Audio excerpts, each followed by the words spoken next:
Hello everyone, and welcome to tonight's event from the Newcastle Centre for the Literary Arts at Newcastle University. I'm Rachel Hewitt and I'm the director of NCLA, and tonight it's an honour and a delight to have the novelist and journalist Omar El Akkad with us, discussing his novel What Strange Paradise with the writer Andrew Hankinson. But before introducing Omar and Andrew, I'd just like to let you know what we've still got coming up this term at NCLA. Tomorrow, we're holding the final degree show from Newcastle's MA in Creative Writing and its MA in Writing Poetry. And this event will showcase the terrific work that's been produced by master's students over the course of their degree. And it's open to the public too. So I'd really recommend coming along to hear some of the emerging voices in creative prose and poetry.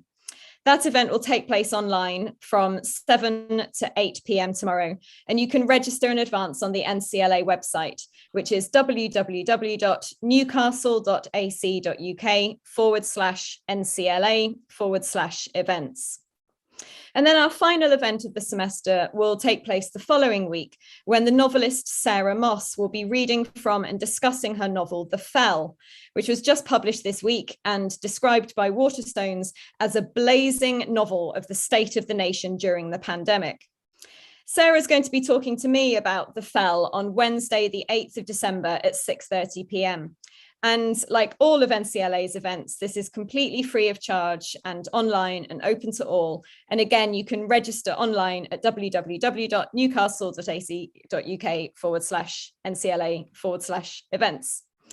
I also want to take this opportunity to remind you that all of our past events are recorded and archived and accessible online to watch and listen on our online archive. And the easiest way to find that archive is really just to Google NCLA archive. So now it's a delight to be able to welcome tonight's speaker, Omar El Akkad, who will be reading from and talking about his most recent novel, What Strange Paradise. I'm going to leave it up to tonight's host to introduce Omar. So I'm going to introduce you to that host, who is Andrew Hankinson, an acclaimed journalist and non-fiction writer, and author of You Could Do Something Amazing with Your Life, You Are Raoul Moat, and his most recent book about the comedy cellar in New York, Don't Applaud, Either Laugh or Don't. So Andrew, I'm delighted to hand over to you to begin tonight's conversation with Omar. Thanks very much, Rachel. Yeah, so I'm just going to do a real brief introduction to Omar here because I want to talk about his book. So Omar El Akkad is a journalist and fiction writer. He was born in Egypt, moved as a child to Qatar. As a teenager, he went to live in Canada, and now he lives in Oregon in USA. He was a reporter on a Canadian newspaper called the Globe and Mail. He reported on the US-led war in Afghanistan. He reported on the prison camps at Guantánamo Bay. He reported on the Arab Spring in Egypt. And he reported on the Black Lives Matter protests in the USA. In 2017, his first novel was published. That was called American War. It's about a future civil war in the US, and it was a bestseller. In this country, it was shortlisted for the Arthur C. Clarke Prize, and it was chosen by a panel for the BBC as one of 100 novels that shaped the world.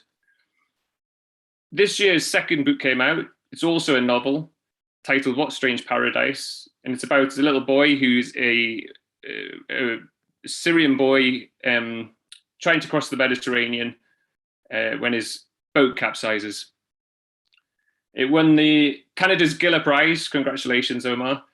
The New York Times called it Notable Book of the Year. And that's the book that we're going to be discussing tonight. And I think, Omar, you're going to start by doing a little reading. I don't know if you want to kind of set the table for it slightly at all, or whether you just go straight into it. It's up to you. Sure, yeah.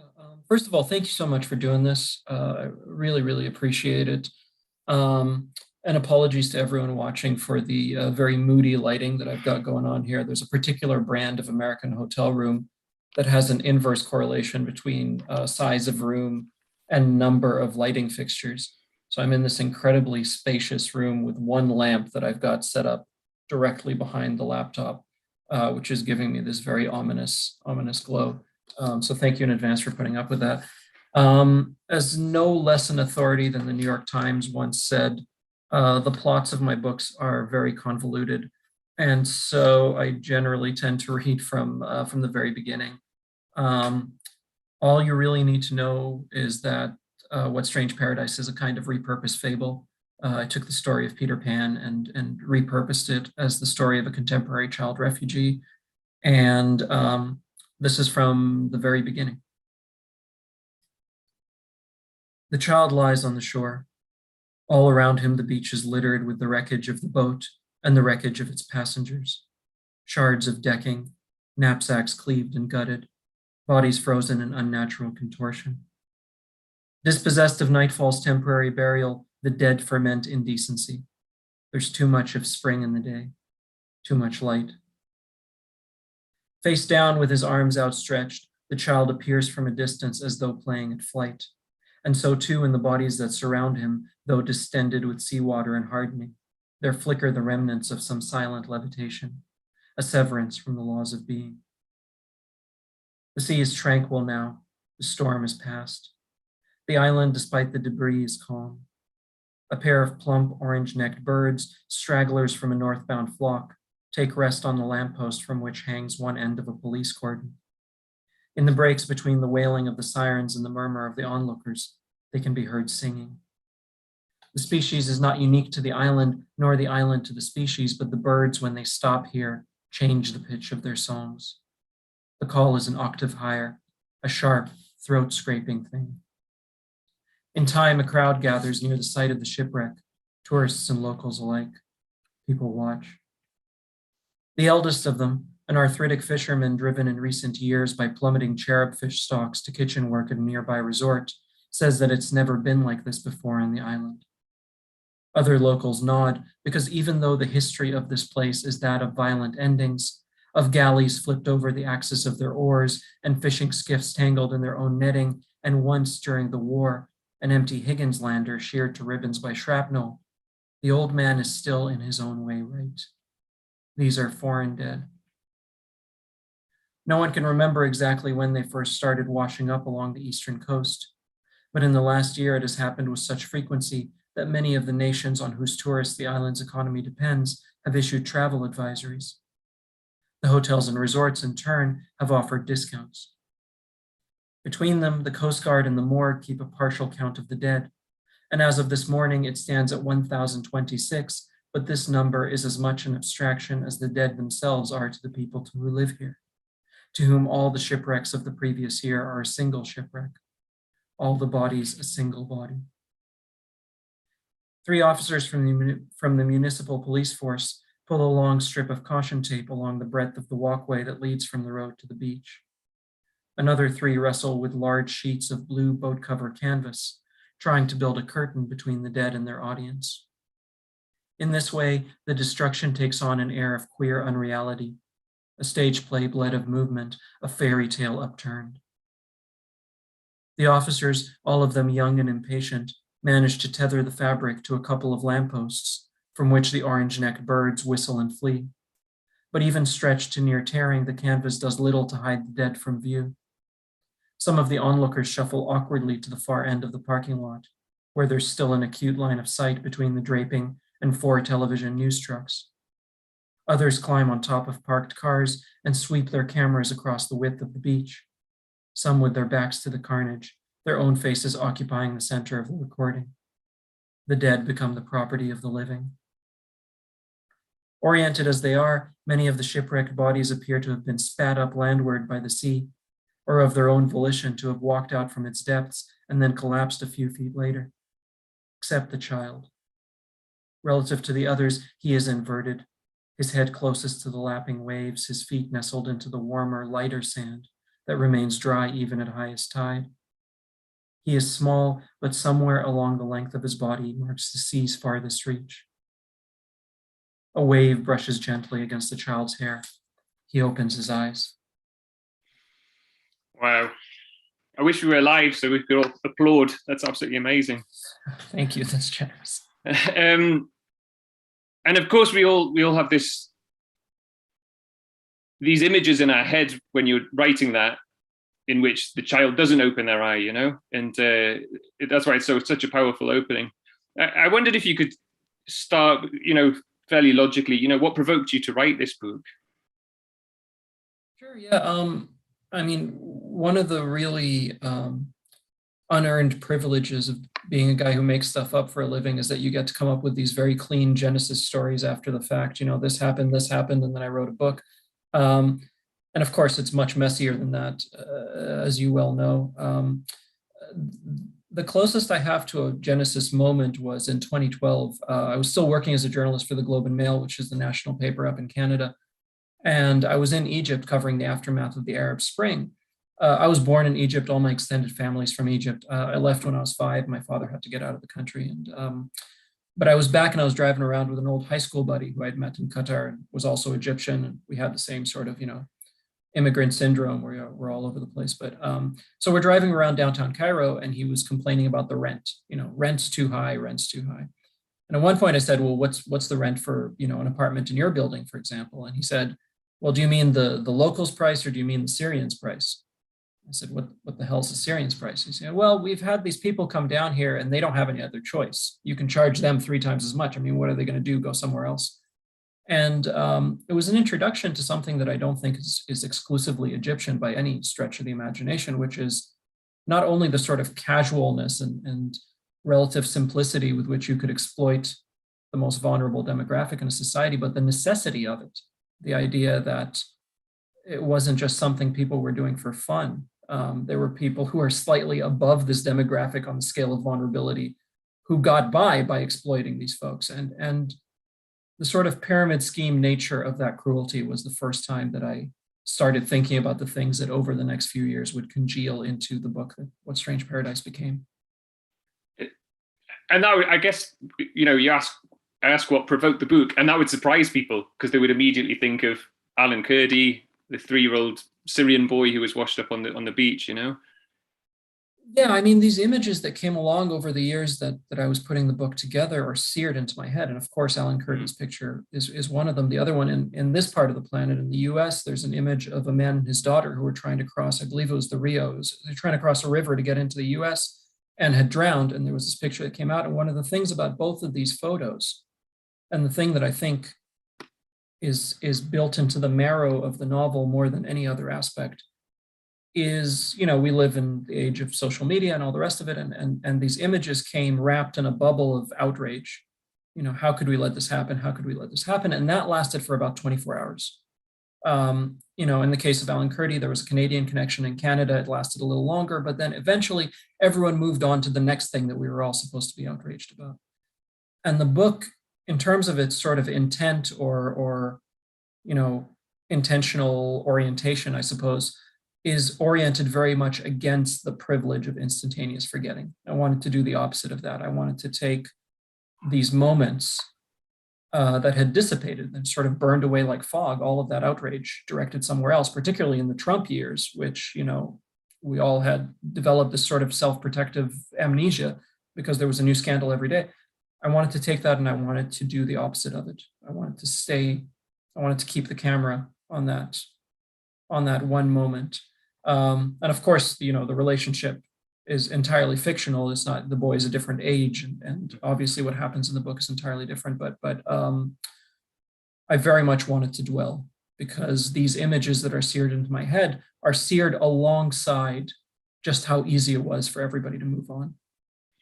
And I meid, was it anger to do with the fact that this had happened, these things were happening, or was it anger to do with the fact that everyone was moving on? I think it was a bit of both. I mean, I in almost everything I do, certainly all of my fiction writing, I'm reaching a little outside of my grasp, outside of what my skill, my talent allows me to do. And you can see the failure points. I'm sort of reaching to the place where my idols are, where the James Baldwins of the world exist, sort of people who are able to perform that very specific kind of alchemy, where you can take anger and you can take rage and you can turn it into something really profound. And you look at Baldwin's writing, and some of the angriest stuff is also the quietest, which is a real rare trick to be able to pull off. And I can't do that. I'm not good enough. And so you can see in both American War and What Strange Paradise, you know, I'm playing with fire, and you can see the scorch marks. You can see the places where it got away from me. But certainly the driving force is anger that we have allowed such a world to exist, and that it is an incredibly profitable thing to be a part of, so long as you're not in that class. That is, you know, in the expression of one of the characters in the book, you're either engines or you're fuel. So long as you're not the fuel, it's really profitable to be an engine in this world. And so those two things, that we have allowed this to happen, and that it is so profitable for a sliver of the population, were the driving sort of modes of anger that resulted in the book existing. And I don't want to go on too much about that. This is the last thing I was going to ask about this, but the when you saw the photo of the father and daughter in America, and when you saw the photo of Alan Kurdi, how did you feel about having those photos? I mean, those photos exist on the internet now forever. As a 3-year-old boy who died, and then the father and daughter in America as well. How did you feel about those photos being out there? You know, is it better that they're there? Or is it worse that they're there? Or, you know? I mean, the short answer is I don't know, because I turn incredibly Machiavellian when something like this happens, because I can afford to, because I have the privilege to, which is, you know, like when I'm asked about that giant statue of the refugee that apparently is sort of moving around Europe right now. And I always become incredibly pragmatic about it. I think, you know, if this changes one mind, if it so happens that there's some EU politician who for some reason sees this statue and decides to change their position on migrant policy, I'm all for that statue. I care less about the performative nature of it. But that's a privilege, right? Because I get to sit here in relative safety, and I get to say, well, if the photos being out there have caused some kind of change that will, in the long run, lead to fewer of these kinds of tragedies taking place, then I'm all for it. Who cares what I'm all for? I have the privilege to be that guy. And so particularly in the writing of this book, and this is a little bit of American War as well, because I didn't invent refugee camps. I didn't invent drone killings. I took these things that were happening to people on the other side of the planet, and I cast them in the heart of the empire. You feel a bit dirty doing it, because do I have any right to do this? Do I have any right to sort of use a real life horrific event or series of events or negative space of events? We don't know how many people have gone down in the Mediterranean, and we will never know their identities. Particularly that last thing, the negative space, to use that as a starting off point for a fictional work. At least when I was a journalist, I could say, yes, I'm a tourist in someone else's misery, but there's a real possible chance that this, you know, tomorrow's paper is going to end up on the prime minister's desk, and it might cause a change. And also we're documenting history for the record, and so on and so forth. Now I'm making stuff up. And the other side of that scale has a much more abstract weight on it. You know, maybe somebody will develop a kind of empathy response system by reading, you know, and all evidence is to the contrary. And so it's a difficult space to be in. And I don't know if I can keep writing these kinds of books, knowing full well that their root system is real pain, but the hypothetical flowers may or may not exist. You know, the flowers of empathy and so on and so forth may not. Usually there's a but at the end of that sentence, you know, but then I figured this and this, but there isn't here. I don't know where I stand on that. I might come back to some of that once we get towards the end of it. I want to get to the start now. So you had this, you saw the way that Syrian refugees were being mistreated. You wanted to write a book about that. How do you start a novel like this? Like, you know, do you just start writing it and then fill in the research down the line, or do you start the research first? Or? It's messy. It's very, very messy. And it's also, I think, it's embarrassing in terms of this being my profession, because I'm married to a woman who's a chemistry professor and is working on clean energy chemistry and comes home every day, you know, having tried to build better solar panels and better batteries. And it's like, well, what did you do today? Well, I sat on the couch and pretended to be in this made up place for a while, about 6 or 7 hours. And then I got up. I didn't write anything, but I have a much better sense of what the flowers look like and what the tree, you know, like it's embarrassingly juvenile creative work. I usually spend a fairly long time thinking about the world in a sort of haphazard way. And I keep an empty notes file, context-free code notes file, where I just put in random lines of dialogue, scene directions, whatever. I usually create two files when I start a project. There's that file, the notes file, which is kept deliberately without order. And then there's something called a Y file, which is just a Word document that has two questions in it. What are you trying to do and why? And until I have two fairly good answers, particularly that last question, because in the case of both my novels, these things took 5 years of actual work and God knows how many years of sort of passive imaginative work. Unless I have a really good answer to that question, I don't consider the project viable. So that's the starting point, is those two questions. By the time I get to writing a first draft, I've usually put in about, for both American War and What Strange Paradise, it was about 1.5 years of research, a year to write the first draft, and then 1.5 years of rewriting. So that's the sort of real, something to show for it work period, is that stretch. I know that you wrote 3 novels which didn't get published before you did American War. Did you come up with that system before those 3 novels or after those 3 novels? I think halfway through those. I think it was definitely there for the third one and seemed to have no positive effect whatsoever because the thing was still a garbage fire by the time I was done. Those first 3 were, one of them was about a journalist in Toronto who can't stand his job. That was during my write what you know type of phase. And the other one was so abstract, I couldn't tell you what it is. The third one was a comedy, which when you see my incredibly depressing actual published work, sounds like a horrible idea. Anyway, none of these things will ever see the light of day unless I become so famous that they're trying to cash in on the unpublished stuff, which I doubt is going to happen. And then we'll study it very closely. Yeah, exactly. So you did do like 1.5 years of research before you get going on that draft. So what is your research like? So this is about refugees fleeing the war in Syria. Do you kind of interview people? Do you go to the library and just start grabbing books, or is it just mostly internet, or how do you work that? I almost always start with books for every project, just because that's where I feel comfortable. So there was a lot of hard research into. I was particularly interested in the books that were written.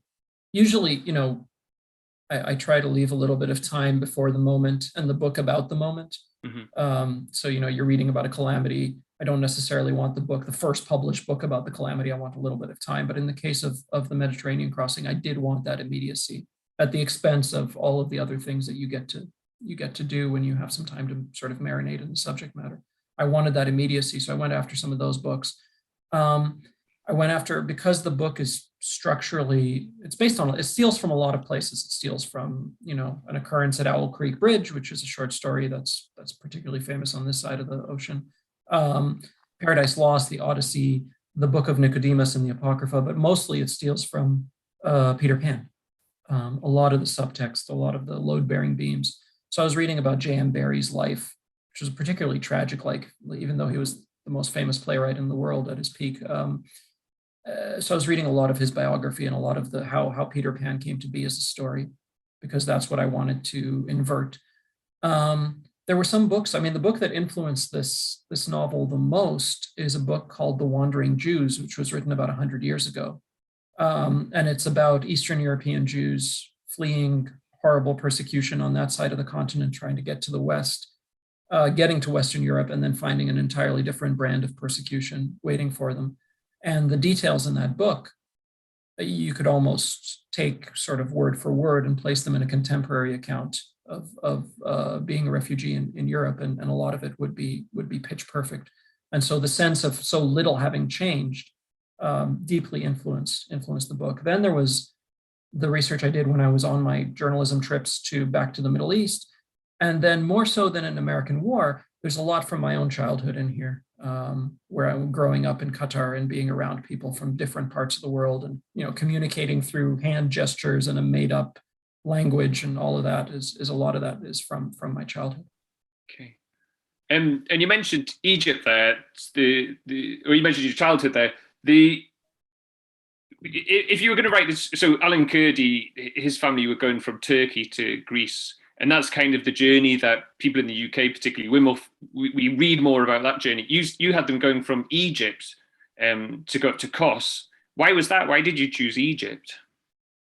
About halfway through, so the book went through about 8 drafts, and about halfway through, it came to me that there was a very sort of biblical back and forth, New Testament, Old Testament kind of back, which eventually ends up being the fundamental chapter structure, which is before, after, and going back and forth.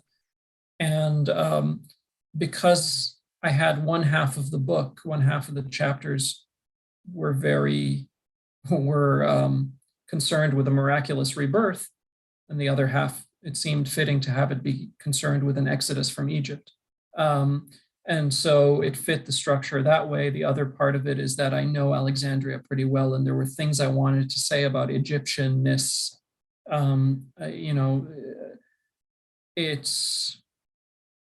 There were things that I had seen that I wanted to talk about, and this allowed me to do that. So there's a scene in the book where the family has made their way to Alexandria, and they're watching TV, and there's a guy on TV, there's this press conference where this general with the military, I don't know who the hell this guy was, but apparently an honorary general of some sort, is giving a press conference about how the Egyptian military in all its glory has developed a device that cures all diseases. And the people are applauding, and it's the most fictional sounding thing in the novel. It's ridiculous. That really happened. I watched that press conference. It was one of the most surreal things. It would have been funny were it not for what it said about the kind of society that allowed this to happen, right? Where a guy can come up and claim something clearly absurd and be sort of commended for it. Those are all the things I wanted to talk about, those things. And so for that reason, and for the reason of having that exodus from Egypt, I had them leave from Alexandria, even though you're absolutely right. The big currents of the migrant journey don't go through that place. And you mentioned the structure there, and just to sort of explain to people who are listening. So it's about this 9-year-old boy, he leaves Alexandria, they're going to go to this island of Kos in Greece. The boat capsizes, and it's structured as in you've got before chapters, so it's before the boat capsizes, and then you got after the boat capsizes and he ends up on a beach, and it's all about him trying to evade the authorities on this Greek island. So it's kind of like before, then after, then before, then after, before, then after. And why did you structure it like that? It wasn't like that for a while. For about half the drafts, I was going back and forth mid-chapter, because there were moments where, as you so deftly had to do right now, explain to the audience what the hell was going on in this book, because I forgot to do so. I was doing a version of that in the book where I would get to a place, I was writing, and the child is on the island, and I'm writing a scene in the island, and it becomes very clear that this makes no sense without the reader having known something about the boy's past. Mm-hmm. And so I would immediately flash back into the past, and it was the clumsiest, sort of messiest manuscript as a result, because you're constantly doing this. And at one point, it's one of those things where you think, boy, I wish I thought of this three drafts earlier. It would have saved myself a ton of work. But I thought, why don't you just make this formal? Why don't you go back and forth per chapter? And once I did that, a lot of stuff sort of fell into place, because it allowed me to use certain narrative devices where I don't have to worry about the reader fully understanding it in this particular moment, because the structure will lead them to believe that it will be explained one way or another. So around draft 4, that came to be, and once it did, it made my life a lot easier. You have to go through that process, don't you, before you come up with the creative solution? And it's one of those books which is beautifully, the creative solution just slots into place and it fits.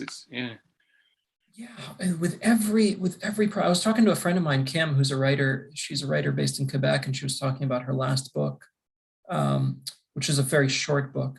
And just before it went to press, she decided that about a third of it wasn't working.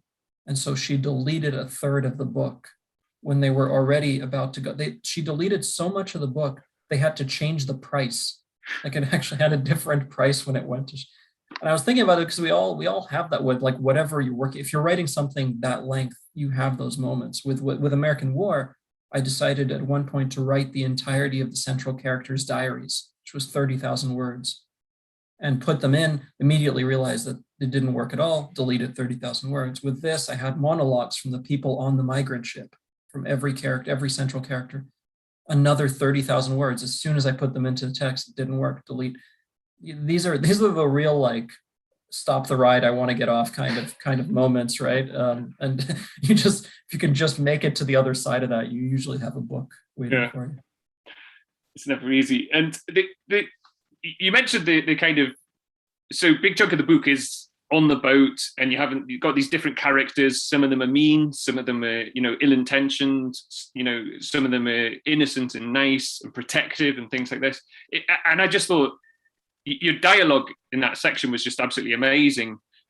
And it was telling us stuff. It was telling us how the author thought about some things, and it was telling us, the story of what was going on in this area of the world. But it wasn't clumsily done. It was very carefully and subtly done. I wondered how hard it was to achieve that. Did you have to work on your dialogue a lot, or did this come quite easily? Or thank you for that. That's I appreciate it. I dialogue stumps me regularly. And again, as no less an authority than the New York Times once said, my dialogue tends to be melodramatic. So I thank you for that reassurance. One of the strange things about the dialogue, particularly on the boat, is that in my head, most of it was happening in Arabic, and I was translating it into English. And so I had to make a decision. You sort of hit this fork in the road kind of moment where you have to decide how much hand-holding you're going to do and how much massaging you're going to do as you translate across cultures. Muslim writers, Arab writers that I know, we're always in conversation about where on the spectrum of hand-holding your writing should sit. And on one end of the spectrum, there is I'm going to explain every term, everything is going to be in italics. Inshallah, she said, invoking the Muslim term for God willing, which means, and sort of that. And then on the other end is none of that. I'm not going to do any of that. And so I tend to sit on that side of the spectrum. There's like a profane joke in the early part of the manuscript that you're only going to get if you know Arabic slang, and I'm not going to, like that sort of thing. So you can see it, this sort of jarring moments. Like people are calling each other brother a lot, because in Arabic, like if I'm talking to someone in Egypt, for example, I say, yahi, this, and you just sort of, it's like the word like, it just shows up in the middle of sentences a lot. So there's a lot of that. And then there's a lot of near verbatim theft from conversations I've had with my own family and arguments I've had with my own family back home. Okay. And then there's a lot of stuff that is the opposite of the traditional MFA creative writing advice, show, don't tell. There's a lot of telling. My friend Marwa, who's a poet out here in New York, has this line in one of her poems. They will say show, don't tell, but that assumes everyone can see. And I tend to go back to that quite a bit, because there's these moments where you're cognizant of walking an impossible tightrope, where if you say the thing too overtly, then you're criticized for being too overt and for telling, not showing. But if you make it too subtle, it never existed at all. And when you're working, it's one thing if I'm quoting the Bible. It's one thing if I'm, stealing from Joyce and via Joyce, the Odyssey or whatever. It's one thing if I'm stealing through the tradition of the part of the world where I'm working, but I'm stealing from other places. I'm stealing from mid-20th century Egyptian pop music. And so trying to get all of these things and making a hard decision about how much you're willing to lose people along the way was one of the most difficult parts of putting together, particularly the dialogue on the boat. Fantastic. So this is about this boy trying to get from Egypt to a Greek island, Kos. The boat capsizes before he gets there. Did you go to Greece at all to research the book? No, my research stopped in North Africa. I had all these grand plans to go back and go to the specific places, because he doesn't end up in Kos. He end up in this island that I deliberately turned into a fantastical place, but is very much based on the eastern edge of Crete. And there's a couple of, very minor sort of clues to that in the book, but it was a very deliberate thing to make it a fantastical place. And so, for example, in the final draft of the manuscript that was sent back to me by the copy editors at Knopf, there were all these lines saying like, what the hell is a cherub fish? Like I Googled it, it doesn't seem to exist. What's cloudstone? That's not a real stone. What, like all of that stuff. That was a very deliberate sort of decision on my part for the after chapters, that it'd be that kind of place. And then COVID came along and ruined all of my plans. And your plans to go and visit Greece to do research. Okay. Yeah, I had set up all of these sort of interviews and things that I was going to do. And again, it's hard for me to sort of gauge the negative space or the opportunity cost or whatever of that, or have not having done that, because the plan was never to take this stuff and then make it, insert it into the text as is. The plan was to take it and base fantastical things off of it. So I was going to take it and I was going to warp it in the same ways that I tend to warp geography in my books, and I tend to move the coastlines around and do all of that. So I don't know what that would have been. I don't know what I would have turned that into. I have a rough idea of what sort of interviews I was planning to do and what places I was planning to see, but I'll never know through the prism of turning it into a fantastical place what it would have ended up being. And we've got to be, I'm aware that some people listening might not have read the book, so I don't want to give away spoilers. But do you think that there's possibly it works better that you didn't go there? I thought that when I finished the draft that I finally showed people, which again was around 5, 6, something like that, towards the end, I thought that I wouldn't have a repeat of what had happened with American War. American War, I thought I was writing a book that was very easy to decipher, my intent, what I was trying to do. And then the book comes out 4 months into the Trump administration and is overwhelmingly read in a different way. Literal prophecy, this is where we're headed if we don't clean up our act.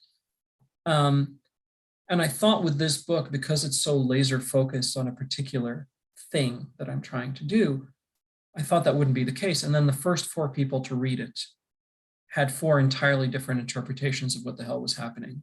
And that's when I knew that I was in for a little bit of a ride, that it was going to be a similar situation to American War. And in a way, I kind of like that. And I think that if it had been more grounded in the kind of research, sorry, I lost you there for a second, in the kind of research I do as a journalist, that it would have been a very different kind of book. And so I'm glad that it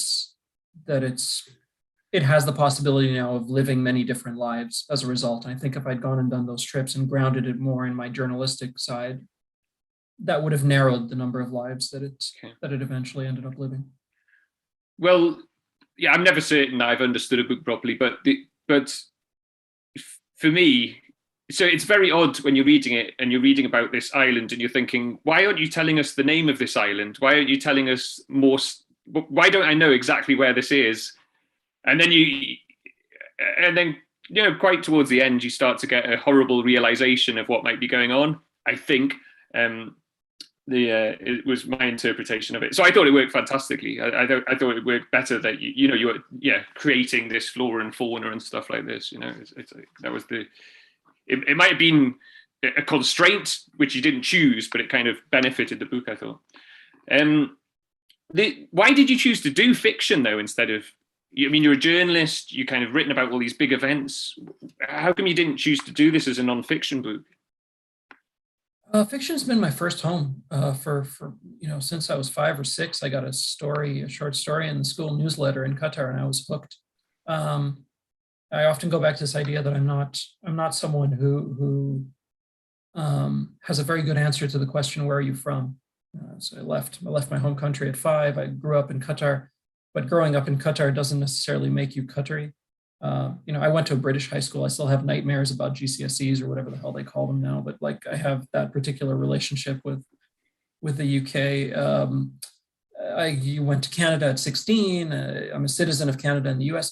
So fiction tends to, I think, make for a comforting home because you can alter the contours of your made-up world to fit the contours of your own experience. And so I can it's one of the first things I do in a lot of my work is I throw normal geography out the window. I throw borders out the window. I move things around. It's always been the place I retreat to.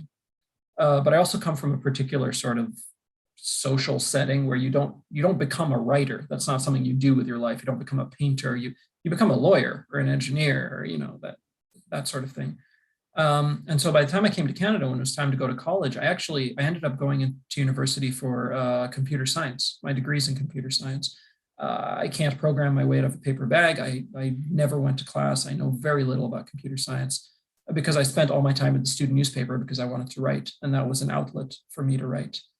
And because of that, I ended up with a little bit of a portfolio when I graduated, and I was able to land a job at a newspaper where I ended up for 10 years. And that was my real education, because I didn't get much of an education at university because I spent all my time in the paper. But it paid the bills, and it allowed me to do something adjacent to what I wanted to do, and also get an education in the world, an education in writing, which anybody who's worked at a newspaper knows they slash your work pretty good, and you get a real sort of unsentimental education on a technical line level. So all of that helped, but fiction was always where I retreated to. And those 3 thoroughly unpublishable novels I wrote while I was a journalist. I wrote in my spare time. And American War I wrote in my spare time. And it was only after I sold American War that I thought, if you can't commit to this now, you'll never be able to commit to it. So that's when I left and decided to commit to fiction full time. Okay. And we were talking about this a little bit at the start, but so one of the things I wanted to ask you about is, so you're a guy with a comfortable life. I'm a guy with a comfortable life. And me and you are here, we're talking about these people who had nothing and were trying to cross the sea, and some people really did drown and things like this, and that's a difficult thing for you to then go out and say, talk at events and, sign books and things like this. And obviously that you have had some struggle with that, you were saying at the start. So going forward, is what you want to do, is it kind of write fiction but not use real stuff, or is it go more into the nonfiction? What is your thinking going forward there? It's a really fascinating question. It's not one I've been asked too often. I mean, I think you get into these situations where you're writing books that originate from a world that you wish was a different world. And so when something like the Gillers happened, I won this thing called the Giller Prize in Canada, which is life-changing. It's life-changing because of the pedigree of the award, previous winners, the caliber of the judges, and also, not to be crass about it, but because somebody hands you a check for $100,000, which is beyond, it's not something that happens in my life very often. And you think, like, I can't celebrate this the way I would, crossing the finish line first in a marathon or something. Like, I can't celebrate it in those terms, because fundamentally you want to live in a world that doesn't prompt these kinds of novels in the first place. And so it's a difficult place to exist as someone who creates stuff for a living. I do a couple of things. I write a lot of stuff that is centered on joy. I write a lot of horrible comedy, like really, really bad. Not so bad that it becomes funny again. So just missing the mark of like that, where it would become redeemable again, but just like really close to that border. I write that stuff for myself mostly. I write it to, like, my friends and I can have a table read of some ridiculous script I've written, or something like that, because I think I don't think it's an obligation to be miserable all of the time when you're writing about things like this. I think the opposite is true. I don't know that I can exist as a writer without repeatedly entering this space, but then I also know that it does damage to me, and also I don't know if I'm doing it in good enough faith to justify the entire endeavor. So it's a moment of real uncertainty. I'm about to start the next book. I'm trying to lean on different sort of load-bearing beams to try and fix those, or at least sort of, untie those knots that are in my head. But honestly, I don't have a good answer yet. It may be the case that I either say, to hell with it, you have to kill off the insecure part of you and just keep writing these kinds of books because that's what you're meant to do, and so be it, or I have to say, no, you need to stop. And I haven't decided yet, and I'm terrified of what the next couple of years are going to look like work-wise as a result. That's a great answer, thank you. If anyone did have any questions to send over, they could send them over.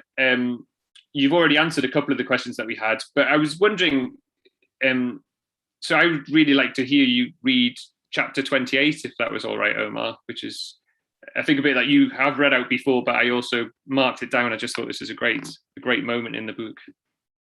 Sure. Yeah, thank you for that. So there's that quote. I don't know if it's apocryphal, but there's a John Cage quote about, when the artist enters the studio, everyone enters with them, their critics, their audience, their friends, family, previous versions of themselves, whatever. And as they start to work, one by one, those people get up and leave. And then if you're very lucky, even you get up and leave.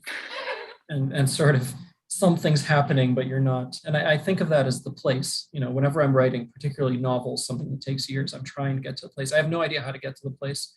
I only know after the fact. Anyway, this is the closest I came to the place. All this is just a page and a half of, right away when the story begins that a ship has gone down, that a migrant ship has gone down in the Mediterranean. And this is towards the end of the book where it's the actual scene of the ship finally going under. Like I said before, the book steals from a lot of different places. Here it's stealing from the Book of Nicodemus, which is part of the Apocrypha. It's a different interpretation of what happens to Jesus in the time between death and resurrection. None of this matters. I'm just saying it for my own edification, but also from Paradise Lost and a bunch of other places. Anyway, this is chapter 28. In the last moments, some held on dearly, leaving splinters of nail and streaks of blood between the boards. And although earlier the boat was filled with screaming, of these remaining few, none made a sound. Others, knowing now what was about to happen, what was inevitable, gave in, and without resistance were swept off the deck and into the water. And they too made no sound. In the distance, the island, the colored lights, the music. One final time, the waves lifted the calypso high. Under the force of a tumbling body, the mast snapped at its base. The sea overwhelmed, drowning the bloom of limbs that struggled to escape the lower quarters. Turning past the point of rebound, the old fishing boat flung its last few occupants, still hanging on to the far starboard side, into the air.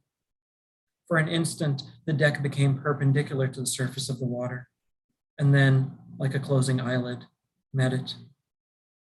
Amir took flight, headlong into the seaborne sky, the roof of the great inverted world. In meeting him, the water was not cold or concussive, but warm and tranquil, its temperature the temperature of a body, the temperature of blood. With ease and without pain, he flew past the surface, past the depths, past the places where light and life surrendered and the domain of stillness began. And then lower, farther, past the crust of a million interlocking bodies who'd braved this passage before him and come to rest at the bottom, sick with the secrets of their own unallowed mourning. Past the smallest flower-white bones, past the world at the feet of the world, to the lowest deep, then a lower deep still, until finally to a dry womb of a place in which were kept safe and unchanging everyone he had ever known, and everyone each of those had ever known, outward forever to encompass the whole of the living and the lived. And each of these the boy met in their old lives and their new lives waiting. And from each drew confession, and each he felt into as though there were no barrier between them, no silo of self to keep a soul waiting. What beautiful rebellion to feel into another, to feel anything at all. And then he surfaced. It's fantastic. It's absolutely amazing. So you kind of touched on this earlier. Someone wanted to ask, you say that you write books where all that you ask is that the reader simply not look away. And someone asked, what else can they do? What else can readers do?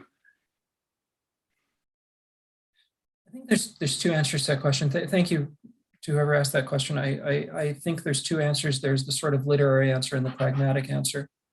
And the pragmatic answer is at one point sort of much easier to give and much harder to implement, because you want to say, you know, support the people who on the ground are doing work to save the lives of these human beings. You know, there are people who we have elected to make laws related to this, and it is your right to badger them ceaselessly to make laws that result in less misery and fewer deaths, to become active that way. I think on a literary level, it's been much harder for me to come up with an answer for that question because of my experiences with both books in terms of what I intended the book to be versus how it's read and the many different ways that it's read. I often say that I think of, particularly when you're writing something like a novel, I think every one of these books is in a small way a eulogy for the person you were when you wrote it. You know, you go over the years and you change as a human being, and the act of writing changes you. And so in a way, it has killed off the person who wrote it and created a different person. And I would hope in some way that it does something similar to the reader, that every book becomes a bit of a eulogy for the person you were before you read it. And that the part that is changed, the part that is killed off, is a part rooted in cruelty. Or the sort of the passive form of cruelty, which is the privilege of looking away, the privilege of having no consequences to not caring. I would hope that the book does that. But on a pragmatic level, all I really want to tell people is to stop thinking about the refugee crisis as something that can be fixed by charity or by an asymmetrical sort of displacement of kindness or something like that. It is not. It's a function of basic justice and who gets the privileges of being human. And any sort of implementation of a system or a law or a way of thinking or an ideological position that frames these people as barbarians at the gate inevitably does more damage to the thing on the other side of the gate, to the society that's supposedly to be saved. All of that is to say, I hope that people who read this book expand their definition of who gets the privileges of being human. And there's just a last couple of things I wanted to ask you. One of them was how do you feel about borders? I don't know if you've ever spent time with like, you know, Wall Street bros, the very sort of horrible human beings, just like full on A-types who are complete, you know, proponents of the invisible hand. The idea that the market will sort it out, and you say, I'm that guy, but with the invisible foot. I'm insufferable when it comes to this kind of thing. I come from a part of the world where about 100 years ago or so, a bunch of British and French guys sat around and drew some arbitrary lines on a map, and as a result, we have Lebanon, a country where by law the prime minister has to be of one religion or ethnicity, and the I forget, the minister of what has to be Muslim, and just to make the whole thing work, because of these borders that were sort of imposed on the place. I have zero respect for national borders. The corollary I think people take from that is that I wish they were obliterated overnight. And I think if they were, it would be absolute chaos. But I think about it the same way I think about something like defund the police, which is the big policy issue domestically here in America, which is if you were to do that tomorrow, it would be the purge. But if you were to slowly over time switch the obligation, in the case of borders, it shouldn't be the obligation on me to prove why I should be let in. It should be the obligation of the system to prove why I can't go in. And so I'm very much for the slow eradication of borders. I have very little respect for them, and that's easier for me to say because of the kind of life I've had, where I've moved around so much that I have no place I can point to and say this is home. Ironically, all of the writers, or the vast majority of writers I love, were marinated. They marinated in a single place, and they describe that place perfectly. And I'm not that guy. And so as a result, borders mean almost nothing to me. And I would quite happily watch them all disappear. Thank you for that. And have any Syrian refugees responded to the book? Or refugees from somewhere else, but I'd be really interested in Syrian refugees. Yeah. I had a similar interaction with. I've heard from a few from Syria and a few from outside of Syria, and one of the things that has happened. There's been immense kindness. There's been very valid criticism of the work. There's been all of those things. One of the things that was fascinating to me was a repeat slightly of something that happened with American War. So in American War, there's a scene towards the middle of the book that takes place in a refugee camp, and it's a massacre. It's probably the darkest scene in the whole book. And it's very much based on the massacre at Sabra and Shatia, which is a Palestinian refugee camp about 40 years ago, was the site of a massacre. Sabra and Shatia. Sabra is the Arabic word for patience. The refugee camp in American War is called Camp Patience. That's the closest thing to a sort of reference. And in the US, in North America, I would get constantly, when I would do book clubs or anything like that, I would get constantly this question of, why is that so dark? Why did you have to make it so brutal? Because people didn't get the reference. They didn't know that it was tied to anything that happened over there. And then I did an Egyptian book club via Zoom. And of course, they got the reference immediately. And the first question was, well, if this is based on Sabra and Shatia, why did you tone it down so much? It was an entirely different prism through which these people were reading the book. And I got a similar interpretation of What Strange Paradise in that way. Part of that has to do with the idea that I wanted to write a fable. I wanted to write something that was very sort of Peter Pan-ish in tone, and kind of had that was the rug I was going to pull out from underneath your feet. So that necessitated a kind of orientation that I think I otherwise would not have settled on. I did this event with someone who had spent years in a secret Syrian prison, and who had come out the other side and fled to Canada, and was now writing children's books, was writing these incredibly joyful works. And it reminds you of what human beings are capable of. I kept thinking about, like, if I had been in that situation, how bitter would I have been coming out the other side of that? And this guy's sitting there, he's writing children's books. Like, it's an incredible education in what it means to be human. And that guy was incredibly kind. He didn't have to be, but he was. Fantastic. I think that's the end of our time. So anyone listening, you don't need any promotion from me, but anyone listening, What Strange Paradise is a really incredible book, and it's winning prizes, and I'm sure it's going to win more prizes. So thank you very much for talking to us, Omar. It was really great to talk to you.